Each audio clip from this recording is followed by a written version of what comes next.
नमस्कार, मैं हूं सैयद सुहेल और इस बुलेटिन की शुरुआत कर रहे हैं इस वक्त की बड़ी खबर के साथ। नीतीश कुमार के बीजेपी के साथ सरकार बनाने के फैसले से शरद यादव नाराज हैं। नीतीश के फैसले के खिलाफ जेडीयू के बड़े नेता शरद यादव ने शाम 5 बजे अपने घर पर बैठक बुलाई है। आपको बता दें कि जेडीयू के कई बड़े नेता नीतीश के फैसले के खिलाफ हैं। इस बैठक में अली अनवर और वीरेंद्र सिंह के अलावा जेडीयू के कुछ और नेता शामिल होंगे। बड़ी खबर पर मनीष कुमार हमारे सहयोगी जुड़ रहे हैं और ज्यादा जानकारी के साथ। मनीष, कौन कौन नेता इसमें शामिल होने वाले हैं? इसके अलावा इस बैठक का क्या मकसद निकाला जा रहा है? देखिए सुहेल, आपको बता दें कि सबसे पहले अभी थोड़ी देर पहले ही शरद यादव जो है राहुल गांधी से भी उन्होंने जवाहर भवन में मुलाकात की है।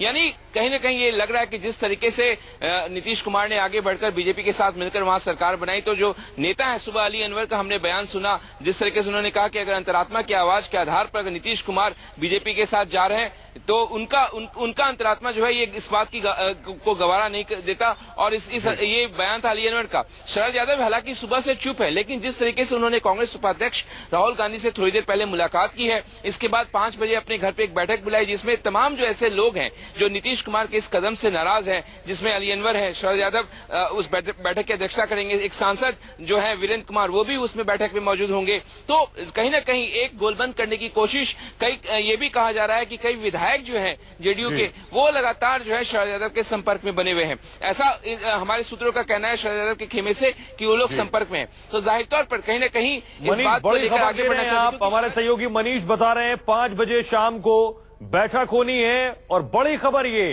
कि कई विधायक शरद यादव के संपर्क में हैं। आपको बता दें 243 विधायक हैं।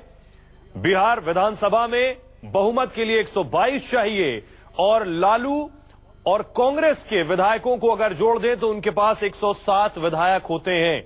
यानी 14 से 15 विधायक कम हैं सरकार बनाने के लिए। और मनीष, बड़ी खबर यह दे रहे हैं कि शरद यादव के संपर्क में कुछ विधायक हैं।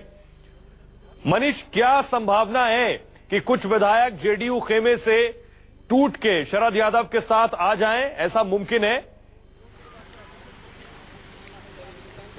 देखिए, लगातार इधर से कोशिश की जा रही है कि विधायकों को अपनी तरफ खींचने की, संपर्क साधा जा रहा है, संपर्क कुछ लोगों से बनाने की कोशिश की जा रही है। हालांकि ये देखना होगा क्योंकि अब कहीं ना कहीं नीतीश कुमार की दोबारा सरकार वहां पे बन चुकी है बीजेपी के साथ। अब फ्लोर विधानसभा में जो है उनको अब अपना बहुमत भी साबित करना है, तो वहां पे तस्वीर जाकर साफ होगी। यही कोशिश आरजेडी भी इस बात में जुटी हुई है कि किस तरीके से जेडीयू के विधायक को, क्योंकि आप देखिए कई ऐसे विधायक कहा जा रहा है, जब सीट शेयरिंग हो रहा था बिहार विधानसभा चुनाव के लिए, तो कई विधायक जो जीत कर आए वो आरजेडी खेमे के हैं, लेकिन टिकट उनको जेडीयू से दिया गया था।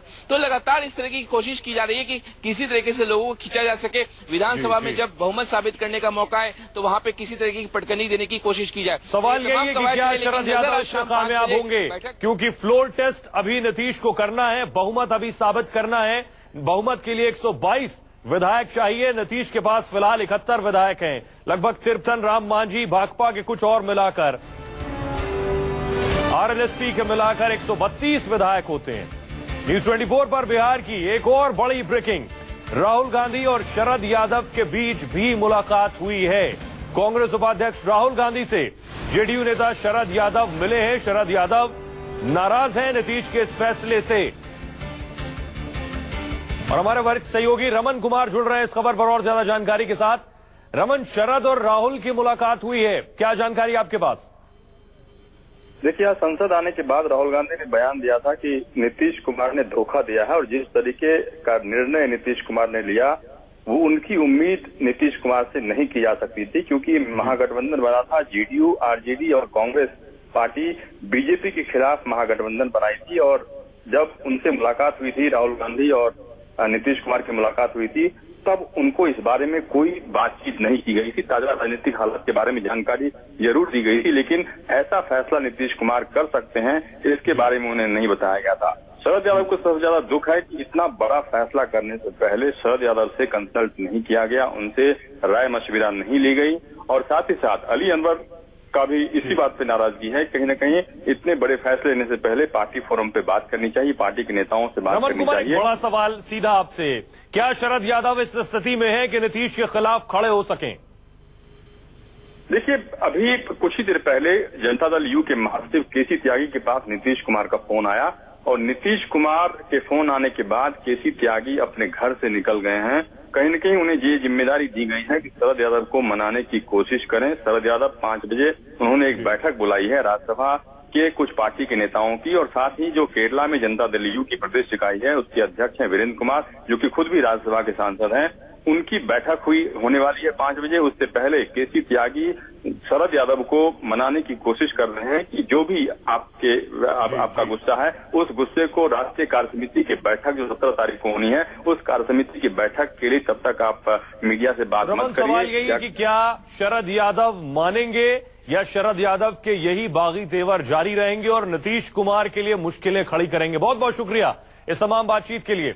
इस बीच बड़ी खबर यह कि नीतीश के फैसले से जेडीयू सांसद अली अनवर भी नाराज हैं। उन्होंने कहा है कि मेरी अंतरात्मा, मेरा जमीर नीतीश के फैसले का विरोध करता है। गठबंधन टूटने से जेडीयू में नाराजगी निकलकर सामने आ गई है। पहले शरद यादव और अब अली अनवर, सुनिए।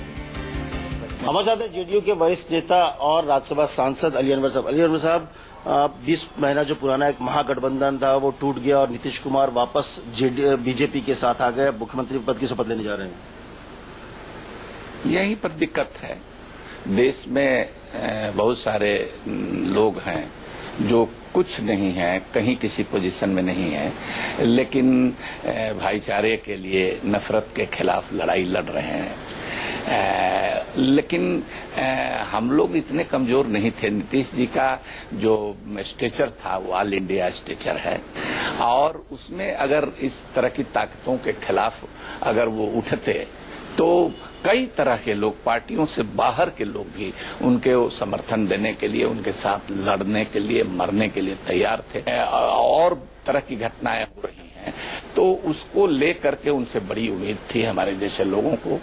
वो उसको लेकर के बड़ी गहरा धक्का लगा है उनके इस फैसले से। तो फिर उन्होंने कहा कि अंतरात्मा की आवाज पर वो है, तो आप साथ नहीं है नीतीश कुमार के? मेरा जमीर भी ये गवारा नहीं करता कि मैं बीजेपी के साथ जाऊं।